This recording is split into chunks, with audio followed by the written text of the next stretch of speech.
Hello friends, welcome back to my channel. আজকে আমরা এই ভিডিওর মাধ্যমে দেখে নেব এমপ্লয়মেন্ট ব্যাংক বা যুবশ্রী বা উৎসাহ ভাতা যে রয়েছে সেখানে কিন্তু নতুন করে যে ওয়েটিং লিস্ট সেটা বের হয়েছে। আপনারা দেখতে পাচ্ছেন, এই যে এখানে দেখতে পাচ্ছেন view Yuvashree new waiting list. এখানে যদি আপনারা ক্লিক করেন সেক্ষেত্রে দেখতে পাবেন এখানে কিন্তু নতুন করে যে এই যুবশ্রীর লিস্ট সেটা কিন্তু বের হয়েছে। আপনারা যদি এখানে ক্লিক করেন এখানে দেখতে পাবেন আপনাদের যদি নাম থাকে সেক্ষেত্রে আপনারাও কিন্তু মাসে মাসে 1500 টাকা দেওয়া হতো, যেটা কিন্তু এখন বাড়িয়ে 2000 টাকা করা হয়েছে।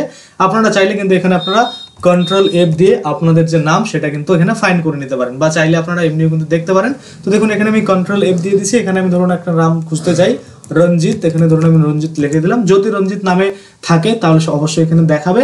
আর রঞ্জিত নাম তো আর একটা নয়, অনেক নাম থাকবে। সেক্ষেত্রে আপনার কোনটা, আপনার টাইটেল, আপনার বাবার নাম, আপনার ডিস্ট্রিক্ট, আপনার সাব ডিভিশন সব কিন্তু মিলিয়ে দেখে নেবেন যদি ঠিক থাকে, বা এই যে এনরোলমেন্ট নাম্বার সেটাও দেখিয়ে নেবেন।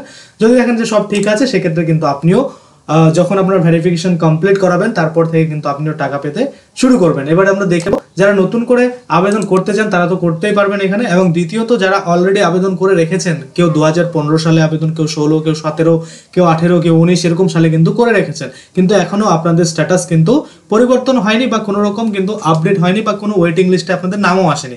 সেক্ষেত্রে আপনাদের কি করতে হবে, দেখুন এই যে এখানে অপশন দিয়েছে track status for enrolment and Yuvashree. এখানে আপনাদের ক্লিক করতে হবে। এখানে যখনই ক্লিক করবেন তখন জব সিকার আইডি সেটা কিন্তু এখানে আপনাকে দিতে হবে, এবং এই যে ক্যাপচা কোডটা দেখতে পাচ্ছেন এটা এখানে দিয়ে সাবমিটের উপরে ক্লিক করতে হবে। সাবমিটের উপরে ক্লিক করলে কি দেখাবে, যদি আপনার অ্যাপ্লিকেশনটা অ্যাপ্রুভাল পায় সেক্ষেত্রে কিন্তু এখানে দেখাবে যে এমপ্লয়মেন্ট ব্যাংকে আপনি রেজিস্টার রয়েছেন, অর্থাৎ এই যে এমপ্লয়মেন্ট ব্যাংকে আপনার রেজিস্টার রয়েছে এবং যুবশ্রী লিস্টও আপনার নাম রয়েছে। যদি আপনি যুবশ্রীতে না আসেন বা এই যুবশ্রী যে ভাতা রয়েছে এটার আওতায় না আসেন, সেক্ষেত্রে কিন্তু এখানে দেখিয়ে দেবে যে আপনি এমপ্লয়মেন্ট ব্যাংকের রেজিস্টার রয়েছেন কিন্তু কোন রকম এখানে কিন্তু আপনি যুবশ্রীর আন্ডারে আসেননি। তো সেক্ষেত্রে কিন্তু আপনার যে এই যে ভেরিফিকেশন বা এনএক্সার 1, এনএক্সার 2 এগুলো কিন্তু আপনাকে জমা করতে হবে না। এবার আমরা দেখে নেবো, আমরা একটু ব্যাকে আসবো। এখানে আমি লগ ইন করে রেখেছিলাম, সেক্ষেত্রে আমি এটাকে লগ আউট করে দিচ্ছি। লগ আউট করার পরে আমরা এখানে দেখতে পাবো যে লগ ইন করতে গেলে আপনার যে এমপ্লয়মেন্ট এনরোলমেন্ট নাম্বার রয়েছে সেটা কিন্তু লাগবে। দেখুন এখানে আমি ক্লিক করে দিচ্ছি লগ ইনের উপরে। লগ ইনের উপরে ক্লিক করার পরে এখানে দেখতে পাচ্ছেন জব সিকার লগ ইন, এখানে আপনাদের ক্লিক করতে হবে।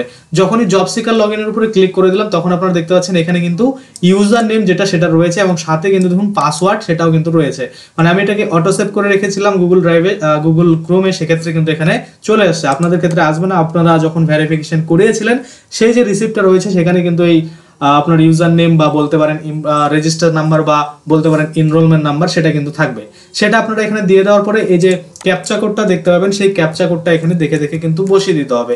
এবার অনেক সময় দেখা যাচ্ছে আপনি ক্যাপচা কোড ঠিক দিবেন, আপনার যে এনরোলমেন্ট নাম্বার সেটাও ঠিক দিবেন, কিন্তু কোনো কারণবশত এখানে দেখাতে পারে যে already log in, please try again 15 minutes later, এরকম কিন্তু বলতে পারে যে 15 মিনিট পরে আবার চেষ্টা করুন। সেক্ষেত্রে আপনাকে বুঝতে হবে আপনার যে মানে অ্যাপ্লিকেশন সেটা অলরেডি মানে লগ ইন হয়ে রয়েছে, আপনাকে লগ আউট করে 15 মিনিট পরে আবার কিন্তু ট্রাই করতে হবে, সেক্ষেত্রে আপনার ডিটেলস দেখাবে। এটা কিন্তু এরর এখন শো করছে। দেখুন আমার ক্ষেত্রে কিন্তু কোনো এরর শো করেনি। আমরা যদি যাই এখানে কিন্তু লগ ইন ইনফরমেশন সেটা রয়েছে, তারপরে পার্সোনাল ইনফরমেশন যেগুলো আমি হাইড রেখেছি আপনারা দেখতে পাচ্ছেন, কন্ট্যাক্ট ইনফরমেশন সেটাও রয়েছে। তারপরে যদি আমরা চলে যাই সবগুলোকে আমি হাইড করে রেখি, তারপরে দেখুন এখানে আপনারা দেখতে পাচ্ছেন এডুকেশন ডিটেলস কিন্তু রয়েছে। তো দেখুন এখানে কিন্তু একটা জিনিস দেখার রয়েছে, এই যে দেখুন এখানে এক্সাম পাস লেখা হচ্ছে 10+12 এখানে কিন্তু দেওয়া রয়েছে। এখানে ইউনিভার্সিটি বোর্ড বা কাউন্সিলের নাম বা কোন সাবজেক্ট স্পেশালাইজেশন, কোনো যদি স্পেশাল কিছু থাকে সাবজেক্ট সেটা, এবং তারপরে দেখুন ইয়ার অফ পাসিং আর মার্ক। তো দেখুন এখানে 12 এর ক্ষেত্রে তো কোনো এসে থাকে না, স্পেশালাইজেশন থাকে না, মানে স্পেশাল কোনো সাবজেক্ট থাকে না, সেক্ষেত্রে কিন্তু স্পেশালাইজেশন যেটা হয় সেটা কিন্তু থাকবে না। কিন্তু পরবর্তীতে দেখা যাচ্ছে যারা অনার্স নিয়ে পরে কোনো পার্ট নিয়ে স্পেশালাইজেশন থাকে, তো সেক্ষেত্রে কিন্তু সেগুলো আপনারা দিতে পারেন। দেখুন এখানে তারপরে যেটা রয়েছে এখানে 12 পাসের পরে গ্র্যাজুয়েট পাস রয়েছে আপনারা দেখতে পাচ্ছেন। তারপরে যদি আমরা দেখি পোস্ট গ্র্যাজুয়েট যেটা রয়েছে সেটাও কিন্তু এখানে রয়েছে, আর কত পার্সেন্টেজ নাম্বার রয়েছে সেগুলো এখানে রয়েছে। আর এখানে চাইলে আপনারা কিন্তু ফাইল ভিউ করতে পারেন। দেখুন এখানে কিন্তু একটা রেড কালারের অ্যাডিশনাল কিন্তু আপনাদের নোটিশ দিচ্ছে, যেটা হচ্ছে additional entry to be validated by employment exchange, অর্থাৎ এই যে এমপ্লয়মেন্ট ব্যাংক রয়েছে বা এক্সচেঞ্জ রয়েছে তারা কিন্তু ভ্যালিডেটেড করবে, তারপরে কিন্তু এটা ভ্যালিডেটেড হবে, এটাই কিন্তু বলছে। তারপরে দেখুন এখানে ল্যাঙ্গুয়েজের ঘরে চলে আসছে। ল্যাঙ্গুয়েজের ঘরে আপনি কোন ল্যাঙ্গুয়েজ বলতে পারেন, ভালোভাবে বলতে পারেন, লিখতে পারেন, পড়তে পারেন, সবকিছু কিন্তু এখানে সিলেক্ট করে দিতে হবে।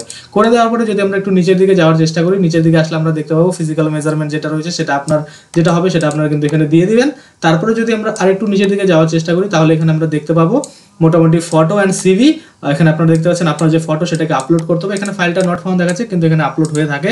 তারপর রিজুম যেটা রয়েছে, অর্থাৎ আপনার যে সিভি সেটা কিন্তু এখানে দিতে হবে, সেটা আপনারা এখানে আপলোড করে নেবেন। আপলোড করে নেওয়ার পরে নিচে আপনারা কিন্তু অ্যাডিশনাল ডিটেলসে দেখতে পাবেন যে আপনার যে মানে প্রুফ অফ রেসিডেন্স আপনি কোন ডকুমেন্টস দিয়ে করেছিলেন। তো এখানে দেখুন ভোটার কার্ড দিয়ে করা হয়েছিল, সেক্ষেত্রে ভোটার নাম্বারটা শো করছে।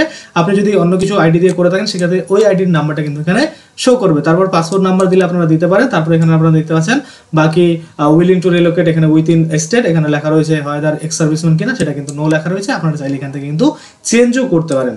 এই যে দেখুন এত কিছু রয়েছে, আপনাদের কিন্তু প্রতিনিয়ত এখানে কি করতে হবে, আপডেট করতে হবে। এই যে দেখুন এডুকেশনাল কোয়ালিফিকেশন, এই যে এই ব্যক্তি রয়েছে যখন আবেদন করেছিল তখন কিন্তু এইচএস পাস ছিল, সেক্ষেত্রে আবেদন করেছিল, কিন্তু এইচএস পাস করার পরে দেখা যাচ্ছে গ্র্যাজুয়েশন পাস করেছে, তারপরে পোস্ট গ্র্যাজুয়েশন পাস করেছে, কিন্তু তারপরেও কিন্তু এখানে আপডেট দেয়নি। তো সেক্ষেত্রে কিন্তু হবে না। প্রতিনিয়ত আপনাদের যে প্রোফাইল রয়েছে সেটাকে কিন্তু আপডেট করতে হবে, তাহলে কিন্তু আপনারা এই যে যুবশ্রী বেকার ভাতার লিস্ট রয়েছে, উৎসাহ ভাতার লিস্ট রয়েছে, সেখানে কিন্তু আপনারা আসতে পারেন। অবশ্যই যুবশ্রীর কিন্তু টাকার পরিমাণ বাড়ানো হয়েছে, আপনারা সকলেই জানেন। তো এই টাকাটা পেতে হলে আপনাকে কিন্তু প্রতিনিয়ত আপডেট থাকতে হবে। দেখুন এখানে আরো কিন্তু অপশন দিয়েছে যে এক্সপিরিয়েন্স ডিটেলস যদি আপনার কিছু থাকে সেটাও কিন্তু আপনারা দিতে পারেন।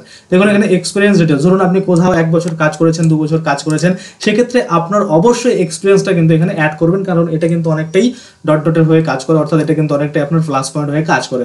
তো অবশ্যই আপনারা এগুলো আপডেট করে দেখে নেবেন যে সব ঠিকঠাক আছে কিনা। যদি দেখেন না সব ঠিক আপনার আছে, সেক্ষেত্রে আপনি এগুলো সব আপডেট করে নিয়ে আবার ওইটাকে প্রিন্ট আউট করে কোনো এক জায়গায় সেভ করে রেখে দেবেন, এবং পরবর্তীতে যখন আবার নতুন করে যুবশ্রী ওয়েটিং লিস্ট বেরোবে তখন কিন্তু আপনারা পুনরায় কিন্তু দেখতে পাবেন এরকম লিস্ট বেরোবে, সেই লিস্টে কিন্তু আপনাদের নাম থাকবে। এবার দেখুন এখানে কি বলছে, 5th waiting list for Yuvashree, অর্থাৎ এই যে লিস্টটা বেরোয়েছে এটা কিন্তু 5 নাম্বার ওয়েটিং লিস্ট। এবার আমি আপনাদের বলে দিই, যারা 2013 সালে আবেদন করেছিল তারা অবধি কিন্তু টাকা পাচ্ছে, এবং 13 পরে 14, 15, তারপর 16, 17, 18, 19 এগুলো পাচ্ছে কিনা সেগুলো জানা নেই, কারণ আপনারা হয়তো সকলেই জানেন যে এটার পরে কিন্তু মানে 2013 পরে কিন্তু ম্যাক্সিমাম লোকই বলছিল যে আমাদের আর কোনো রকম কিন্তু লিস্ট বেরোচ্ছে না বা আমরা কিন্তু পাইনি। তো যাই হোক 5 নাম্বার লিস্ট বেরোচ্ছে। তো এই যে এই ব্যক্তিরা রয়েছে এরাই কিন্তু বলতে পারবে যে এরা কত সালে আবেদন করেছিল, তাদের লিস্ট দেখা যাচ্ছে এই ব্যক্তিগুলো 16 সালে আবেদন করেছিল, সেক্ষেত্রে তাদের নাম আসছে, মানে আমরা বলতেই পারবো যে 16 সাল অবধি কিন্তু এই যুবশ্রী লিস্ট যেটা ওয়েটিং লিস্ট রয়েছে সেটা কিন্তু বের হয়েছে। এবং আস্তে আস্তে দেখবেন আপনারা 17, 18, 19, 20 এখন যারা আবেদন করবেন তাদের একটু ওয়েট করতে হবে। আস্তে আস্তে কিন্তু মানে এরকম 5th ওয়েটিং লিস্ট, তারপরে 6th ওয়েটিং লিস্ট, তারপর 7th, এভাবে কিন্তু বেরোতে দেখবেন আস্তে আস্তে কিন্তু যেরকম 13 থেকে 14, 15, 16, 17, 18 এইভাবে কিন্তু সালগুলো যারা আবেদন করেছে তাদের কিন্তু নাম আসতে থাকবে। এবং নাম আসলে যে টাকা পাবে এমনটা নয়, নাম আসার পরে কিন্তু অ্যানেক্সার 1, অ্যানেক্সার 2, তারপর আরো যে নানা রকম ডিটেলস রয়েছে সেগুলো কিন্তু ফিল আপ করতে হবে। সেগুলো ফিল আপ করার পরে তারপরে কিন্তু আপনারা এখানে কি করবেন, টাকা পেতে শুরু করবেন। তো কিভাবে আপনাদের কি করতে হবে বিস্তারিত আমরা প্রতিনিয়ত জানাতে থাকবো। আজকে শুধুমাত্র এটাই জানালাম। আপনারা কিন্তু এই যে নতুন করে দিয়েছে view Yuvashree new waiting list, এখানে ক্লিক করে আপনারা কিন্তু আপনাদের নাম যদি থাকে সেটাকে ভেরিফাই করে নেবেন। যদি থাকে সেক্ষেত্রে আপনাকে কিন্তু এখানে সাবমিট অ্যানেক্সার 1 এখানে ক্লিক করে আপনাকে কিন্তু সাবমিট করতে হবে। তো সাবমিট করার জন্য এই অ্যানেক্সার 1টা কিন্তু আপনারা এই পোর্টালেই পেয়ে যাবেন, সেখান থেকে ডাউনলোড করে সেটাকে ঠিকঠাকভাবে ফিল আপ করে আপনারা কিন্তু এখানে আপলোড করে দিতে পারেন। দেখুন আপলোড করতে গেলে ইউজার আইডি বা এনরোলমেন্ট নাম্বার সেটা দিতে হবে, পাসওয়ার্ডটা দিতে হবে, দিয়ে দেওয়ার পরে সিকিউরিটি কোডটা দিয়ে সাবমিট করতে হবে। সেক্ষেত্রে কিন্তু আপনার যে এনরোলমেন্ট অ্যানেক্সার 1 সেটা কিন্তু আপলোড হয়ে যাবে, আর পরবর্তীতে কিন্তু এখানে আপনি টাকা পাওয়ার জন্য যে ভেরিফিকেশন সেটা কিন্তু সম্পূর্ণ করতে পারবেন। আর এই টোটাল কাজগুলো কিন্তু আপনার যে এক্সটেনশন রয়েছে অর্থাৎ আপনার নিয়ারেস্ট সেখান থেকে কিন্তু করতে পারবেন। তো আশা করি আপনারা বুঝতে পারছেন। আজকের জন্য ভিডিওটা এখানে শেষ করবো। যারা নতুন করে আবেদন করতে চান তাদের জন্য অবশ্যই ভিডিও রয়েছে, আপনারা কিন্তু চাইলে সেই ভিডিওটা দেখে আপনারা নতুন করে আবেদন করে নিতে পারেন, এবং মাসে মাসে যে 2000 টাকা মানে অ্যাকাউন্টে বেকার ভাতা সেটা কিন্তু আপনারা নিতে পারেন। তো আজকের জন্য ভিডিওটা এখানে শেষ করবো। ধন্যবাদ।